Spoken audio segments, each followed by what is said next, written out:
తినడానికి మంచిగా ఫుడ్ దొరికి మంచి డ్రెస్ దొరికి కొంచెం ఆ బ్యాంక్ బ్యాలెన్స్ ఉండి మంచిగా డ్యూటీ దొరికిందనుకో వెంటనే కులం గుర్తుకొచ్చేస్తుంది. నా కులమే గొప్ప. వీటిలో అన్ని మైనస్లు ఉండి మంట మంట తట్టుకోలేనంత నొప్పి, ఆకలి, పని దొరకకపోవడం ఘోరంగా ఉంటే కులం గుర్తుకే రాదు. అస్సలు గుర్తుకు రాదు. ఒకసారి రివైండ్ చేసుకోండి. పరిస్థితి ఒకానొక టైం ఇట్లా ఉండే.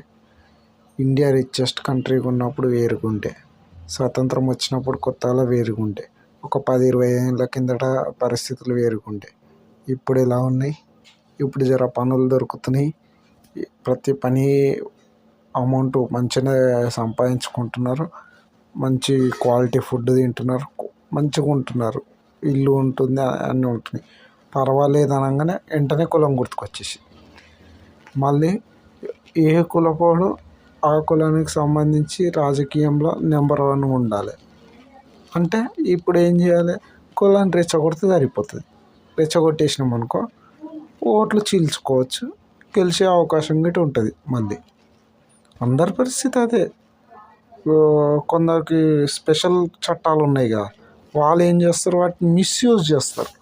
ఇప్పుడు వాళ్ళు కొట్టిర్రని చెప్పి మనం బయట ఎక్కడ చెప్పుకోలేము. అది వాళ్ళకు ఫుల్ అడ్వాంటేజ్, హెవీ అడ్వాంటేజ్. వాళ్ళని మనం తిట్టకపోయినా కొట్టకపోయినా మన మీద సింపుల్గా కేసు పెడతారు. అర్థమవుతుంది అనుకుంటున్నా. వాళ్ళు మనల్ని కులంతో తిట్టినా కానీ మనం వాళ్ళ మీద పెట్టలేము. వాళ్ళ జోలిగా ఎందుకు పోయిర్రా అంటారు పోలీసులు. ఫస్ట్ వాళ్ళే మమ్మల్ని తిట్టిర్రు సార్ అంటే, మీకు లేదురా, మీకు ఆ చట్టం లేదు, వాళ్ళకు ఉంది ఆ చట్టం. వాళ్ళు తిట్టకపోయినా నిరూపించుకునే వరకల్నే నువ్వు ముడగొడిచిపోతావు. ఫస్ట్ పరువు పోతుంది నీటు. వాళ్ళతో పెట్టుకుంటే నీ పరువు పోతుంది. ఒక మాట అంటారు చూడు, బురదలో రాయేస్తే ఆ బురద మన మీద పడుతుంది, బురదకి ఏం కాదని. ఇది వర్తిస్తుంది కదా. మళ్ళీ వర్తించినప్పుడు మళ్ళీ ఇంకా చాలా విషయాలు మాట్లాడలేం.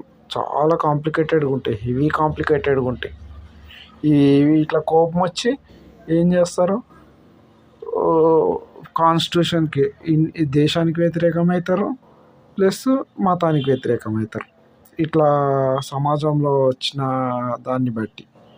అందుకే కదా అన్నిట్లా కన్వర్షన్స్. ఏదో అవకాశం లేక బాంబులు తయారు చేసి, అవి తయారు చేసి, ఇవి తయారు చేసి దేశాన్ని నాశనం చేస్తలేరు. కానీ అవకాశం ఉంటే ఇంటికో టెర్రరిస్ట్ తయారవుతాడు ఈ దేశంలో. ఒకప్పుడు భగత్ సింగ్ లాంటి దేశభక్తులు తయారయ్యారు. ఛాన్స్ ఇస్తే భగత్ సింగ్ లాంటి వాళ్ళు కాదు, ఆపోజిట్ అవుతారు. ఇంటికో పవర్ఫుల్ అవుతాడు. అవకాశం లేక నడిపించలేక ఇట్లా ఉండరు. కానీ నడిపించేటోడు వచ్చి కానీ నడిపిస్తే దేశాన్ని అందరం కూడా కూడిపెట్టాలి. నేను అంటుంది, నేనేం గొప్ప అంటలేను. నేను గొప్పనో కాదో నాకేం తెలుసు. ఎందుకంటే నా ప్రవర్తనను బట్టి మీకు తెలుసు కదా. నా గురించి నేను గొప్పగా అనుకుంటా. ఎందుకంటే ఏం చేసినా కానీ నా గురించి నేను గొప్ప అనుకుంటా. కానీ మీకు తెలుస్తుంది కదా నేను చేస్తున్న తప్పు ఏందనేది. అరే ఇదిరా నువ్వు చేస్తున్న తప్పు, ఇదిరా పొరపాటు అని మీకు తెలుస్తుంది కదా. కానీ మనిషికి ఎమోషన్స్